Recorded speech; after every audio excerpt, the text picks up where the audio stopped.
It's 3:20 ng madaling araw. Puyat.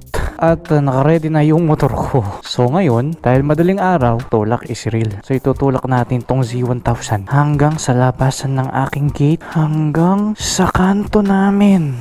Natulog na lang ako kagabi alas 12. So alas 3 ngayon. E di puyat na puyat ako ngayon, di ba? Yun oh.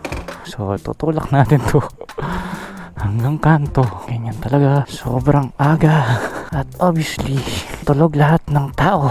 Pag ini-start ko to, cold start. Ito na yung kanto namin. So dito, start ko na siya. Ayun yung gate ng subdivision namin. I wake up to a little bit of drool on my pillow, feel like it's gonna be a bad day. Yeah, I'm tired of shit and Okay, MacArthur Highway na at meron pa rin palang bumabiyahe ng mga gantong oras. Effective pala yung paglalakad sa kanto. Magigising ka. Parang warm up din pala, no? Tignan nyo yung tunog yung truck. Dating gawi. Thank you. Isipin mo kung araw-araw ganito kaaga gumigising. Ang dami mo sigurong magagawa sa buong maghapon. So ngayon, imimit natin si Sir King Panda ng Luxury Cars Manila para pumunta sa Batangas. Sana hindi umulan. Pagkatapos, meron kaming podcast. Yung location ng podcast namin, di ko alam kung saan gaganapin, pero feeling ko sa Batangas gagawin, di ba? So sa mga nakapanood na sa pagmumotovlog ni Sir King Panda, talagang maaga magising si Sir. Kaya hindi na ako nagulat nung sinabi nilang 5 AM ang meetup. Okay, touchdown Caltex Mamplasan. At ang sabi ni Sir King Panda, sa Starbucks daw magkikita. Pero syempre magpapagas na ako. Time check, it's 4:53 AM. Mukhang hindi tayo mapapaya kay Sir King Panda ngayon. Dahil alas 5 ang pinag-usapan. Mag-aalas 5 dumating ako. Saan ba yun? Yung Starbucks. Starbucks daw eh. Dito. Balik tayo. Yun yung Starbucks eh, no? Close pa. Doon tayo sa Army Navy. So hintayin natin sila dito, guys. So ito yung breakfast natin. Buti na lang 24 hours yung Army Navy dito. So habang hinihintay natin sina Sir King Panda, ayan, at magalmusal muna tayo. Ganda ng parking dito sa Army Navy. So ang in-order natin is tapa. Kain tayo. Maya-maya lang darating na si Sir King Panda. Nakakatuwa yung mga followers natin, guys eh. Nagpo-post lagi ako. Kagabi, ayan, sinabi ko, buti pa yung gears ko, tulog na. Ayan, gears ko yan, hindi ako yan, guys ha. Tapos, nagpost ako kanina umaga. Tapos, nagpost ako kaninang 3:30 AM. Ang dami kaagad comments, guys oh. Ang daming likes. Ang daming gising sa ganyang oras, 3:30 AM. Then, dumating na ako dito sa Binyan, Laguna, sa Caltex. Ang daming likes and comments pa, no? Mas maraming online ngayon. Then, nagpost na ako ng almusal ko. Yan, ina-update ko lagi yung mga followers natin sa Facebook. Ito yung malupit eh. Tignan mo. Thank you sa mga gumising sa akin. Daming tumawag sa Messenger. Tsaka dami rin nagabang sa post ko. Sabi ko kasi pag di ako nagpost ng alas 3 ng madaling araw, ibig sabihin nakatulog ako. Kaya salamat po. Okay guys, nandito na si Sir King Panda. Tatlo lang kami nakamotor ngayon. Yung nakasasakyan, sila yung production team namin. So habang nagra-ride kami papunta dun sa Sintay, basta garden yun eh. Doon kami magbe-breakfast. Yan, di ba? May cameraman, may videographer, may driver, tapos may isang nakamotor. Ayos ah. iPhone lang ah. Well guys, so medyo maliwanag na. So ipakita ko sa inyo yung helmet na suot ko ngayon. Suot ko ngayon is RRB1 Geely helmet, carbon fiber. Tapos yung design ng kanyang pagkaka-carbon fiber is honeycomb pattern. Gloss po siya with iridium gold lens. Ayan, pumi-premium na yung Geely. So nakaka-proud magsuot ng Geely talaga kapag alam mo yun, nag-i-improve yung mga helmets nila. At syempre, alam naman natin lahat kapag carbon fiber, matibay yun. Pero syempre, may kapalit na halaga yun. So mas mahal yung suot ko ngayon. Nagkakahalaga siya ng 13,500. So napakamahal para sa isang helmet. Pero confident ka, di ba? I mean, carbon fiber is well known naman bilang lightweight and matibay na material. Kaya naman ginagamit sa mga helmets and sa motor. So ngayon ko lang nalaman na si Sir King Panda pala is Kapampangan din. Kinakausap niya ako ng Pampango. Nice oh. Nakakasama na natin siya mag-ride. At dalawa lang kami. Akala ko marami kami. Hindi pala, kami lang dalawa pala. One on one. Tapos may podcast pa. May pa-cinematic shots pa. So ito yung team namin. Yan sila oh. Ganda na sasakyan no. Tignan mo naman yung brakes. Diba? Anong sasakyan to? Land Cruiser GXR. Okay, ito na yung balet. He!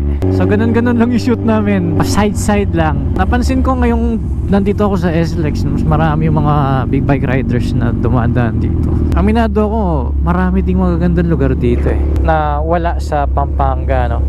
Pero pumunta na ako dati dito. May zigzag nga dito. Ayan sila, oh. Nice, di ba? Land Cruiser pa, yung service car, oh. Ayun, nandito na pala kami sa lugar na kakainan namin, oh. Sintay Corritos Garden. Gabi naman pala yung bangkingan dito First time pupunta dito. Wow. Mala Thailand concept or Singapore? Oh, Singapore concept. Nalaglag yung salamin mo Oo.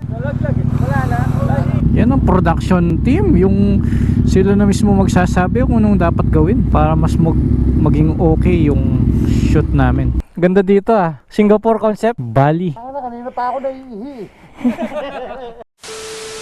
Grabe, loaded Ano yan? Tapa. Tapa, okay. Ano, healthy yung kinakain ni Sir King Panda Yan. May sausage Ay, oo. Yan, tapos na kami kumain guys. Hindi ko man naubos yung lomi ko. Sobrang loaded ng lomi nila dito. Nag-cinematic shots lang. Ano yan? iPhone 13 mini?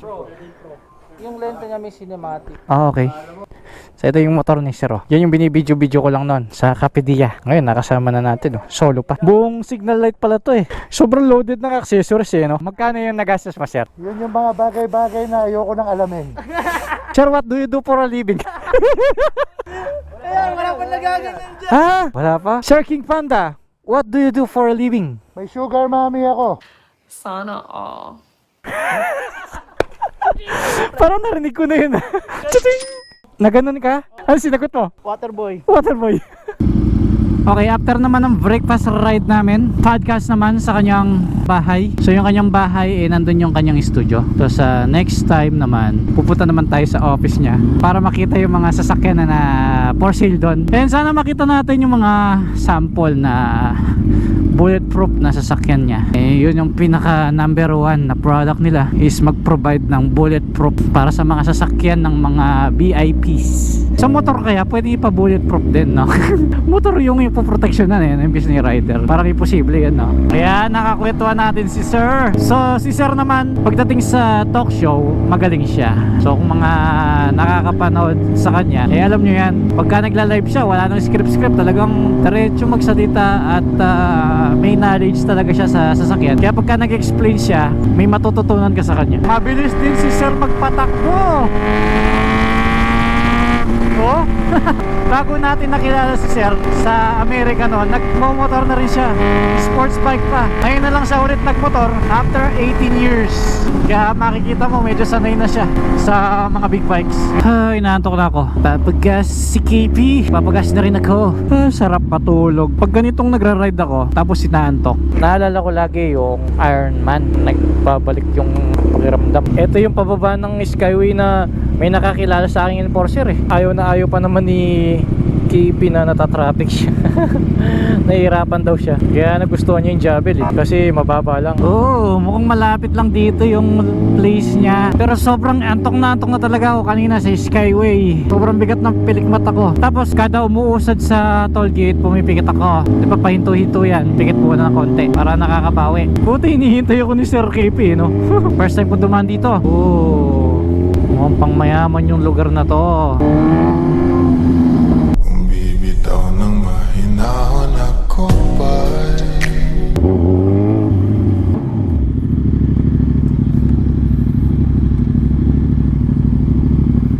Buti mabigat yung big bike. Parang dito yata yung pinuntahan kong hotel na may Ferraring kulay yellow dito nga Napanood yun na ba yun?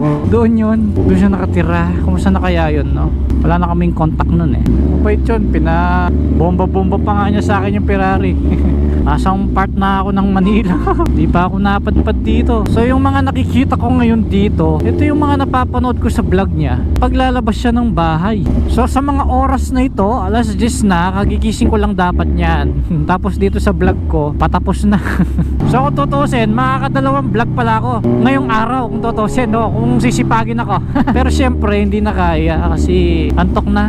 Eto na yon. Dito siya lumalabas. Ayan Nga pala, no? Suot ko nga pala tong RRV1 full carbon fiber na helmet ng Geely. So okay naman siya. Mas magaan dun sa dati kong ginagamit. Tapos feel ko talaga safe yung ulo ko dahil double D-ring. And syempre, carbon fiber yung shell. So kanina sa expressway, mas tahimik siya. O, kules lang yung papasok na hangin sa tenga ko kaya tahimik. Eto na, malupit natin no. Sa bahay pa niya tayo pupunta. Galing no, RFID yung gate nila dito. Grabe yung bahay dito. Pang big time oh. Ang lapad ng daan oh. Di mo, double parking na pero kasya pa yung sasakyan, di ba? Galing. Bakod lang yung pagitan ng mga bahay dito. Kaya may mga bahay yung bakod nila sobrang tataas eh no. Wow! Ang big time na mga tao dito. Ang tataas ng humps. Na-imagine ko tuloy yung bahay ni Kong TV, parang dito no. Ganito yung vibe eh. Dito bawal maingay dito sigurado. Ay, ito siguro yung bahay niya. Wow. Wow. Dulo pa yung bahay niya oh. Ganda. Oh, meron pang hammer doon oh. Nice oh. Wow, ganda ng garahe. Naunahan pa natin sila. Actually sir, sinasabayan ko na yung sasakyan. Hindi kita nakita. Sa kanila na dapat ako sasabay. Pag ganun yung Skyway eh, nakita ko may motor. Ah, siya yun. Hinabol ko. Buti nagmabagal ka lang. Traffic yan, Kirino eh. Traffic, pero sandali lang kasi nakakasingit. Ah, so shortcut lang ginawa natin. Hindi, long cut. Ah, lungkat. Ginamaan ko nga yung aso kanina, yung asong itim. Hindi mo napansin? Ito mawid eh. Biglang tumawid. Oo, aso. Yan yung studio ni Sir. Oh. Yung kotse pag may Wow. Pag review ng motor dito. dito. Oo. Diyan doon sa drawer ko sa office. Wow. Mukhang mahal to. Dami ng pinagit eh. Alit lahat eh. Lahat ng chrome pinatanggal. May Ducati bike pa. Ano to? Ito yung kalahating milyon eh. Ganito na lahat, wala nang ginalaw. Palit yan. Oo. Plastic yung kasama. Oh, plastic nga, hindi bagay. Hindi bagay, no? Akala ko sa price niya, wala nang papalitan. Kung sinagad pa nila yan, mas mahal pa kabuti. So nag-cross cut. Cross-cutting. Cross-cutting sila. Oh, road bike naman, oh. Hindi gravel. Naka-wireless yan. Anong wireless, sir? Kasi mo, walang kable. Ayaw nga, no? Ito, ano to, sir? Preno. Ha? Preno. Preno. May rurok ka rin pala na, sir. Pero maingat. Oo, kasi may butas dito. Di ka napopuwing. Susok na HGC. Iyon ang studio. Mahilig ka sa mga ganito na, sir. Ang limited edition. Ang dami, guys. Oy, si King Pang daw. Pinagawa mo to, sir, ganito ta. Kasi para sa'yo to eh. Galing, oh. Dito tayo magpo-podcast. Probably have one of the most loyal followers. Meron pa tumawag sa messenger. May umabang sa gate namin ng subdivision. Nag-comment sila ngayon. Sir, gising na! Sir, paano? Tuloy na ako na. Thank you, thank you. Next time ulit ha. Next time ulit. Alright. Alis na tayo, guys. Alam ko kaya lumabas dito. Dapat pala, search ko muna yung paglabas. So yun, naka-caterpillar mode na naman ako. Ayan, oh. Ang liwanag ko, di ba? Tsaka sa search ko yung pupuntahan ko ngayon. At pumipikit ako. Kaninang kakwentuhan ko sila. Sarap pa naman matulog dun sa kanila. Naka-aircon, no? Pupunta muna ako ng Geely. Doon muna ako magpapalipas ng antok. Matutulog muna ako dun. Teka, search ko na dito. Ayun, nakakamiss yung merong secondary cam dito sa Manubela. Piling ko tuloy, kausap ko kayo. Yan, let's go. Right lane must turn right. Sige.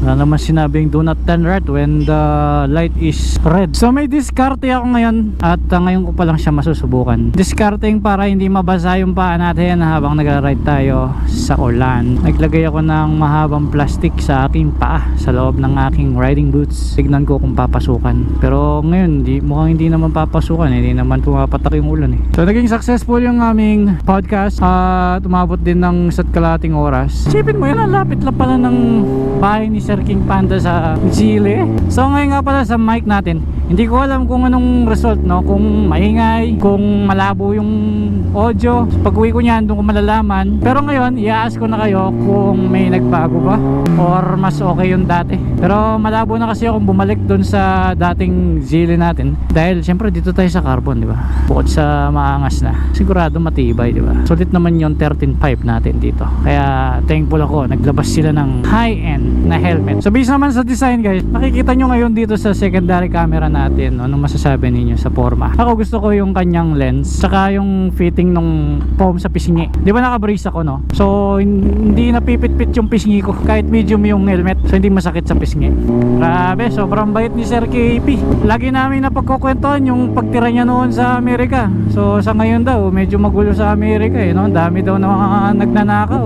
daming mga looters. Ewan ko, ano ba nangyayari ngayon? Basta masarap pa rin dito sa Pilipinas, syempre. Simple ang buhay. Tsaka masayain ng mga Pinoy. Kahit may problema, di ba? Nakakatawa pa rin tayo. Tayo naman dito, at least marami tayo nadidiscovering lugar, nakakakilalang bagong kaibigan. Tayo ay simpleng vlogger lamang eh. Sobrang lapit ng PMC. Hindi man ako nainip sa biyahe. Hindi ko tuloy alam paano ko tatapusin yung vlog dito eh. No? Kung hindi ko yata matatapos dito. Ako, yung bata. Yan, nandun pa oh. Meron pa mga bata dun ah. Buti nga yung mga bata dito hindi naninira pagka di mo binigyan ano. Pero delikado sila guys. Patawid-tawid. Delikado. Dapat pala sanayin ko ng mga ganun kaaga magising no. Para yung body clock ko mapalitan. Kaso ang downside, maaga ka rin matutulog. So pag nag-edit, yun. Nagdadalawang isip ako kung itutuloy ko na umuwi or dyan muna. Pero feeling ko dyan muna kasi umaambon-ambon pa eh no. Patilayin ko muna yung ulan para mamaya pag uwi ko dry or kahit basahin daan at hindi na mapatak yung ulan no. Okay, Gili na. Buti na lang bukas na yung gate. Ano bang pwedeng ma-content dito? Naka-vlog ako eh. So meron tayong stream 1, chain loop chain cleaner, carburetor cleaner, rust brake cleaner, and meron tayong Gili. Papakita ko nga pala yung ano, iba't ibang design ng carbon. Ito yung matte gloss honeycomb, matte honeycomb, gloss carbon fiber. Twill yata ang tawag dito eh. Basta, yung normal na ano. Oh no, ginabi na naman. So nakatulog nga pala ako kanina doon sa office. Paggising ko, masakit yung ulo ko hanggang ngayon.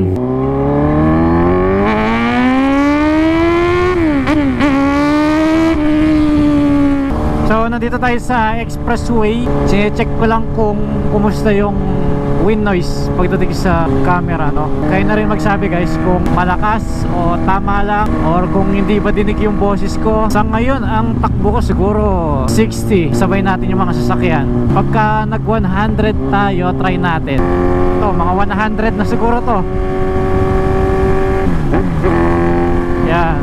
Kasi gusto ko talagang gamitin itong helmet na to eh. Pogi pa.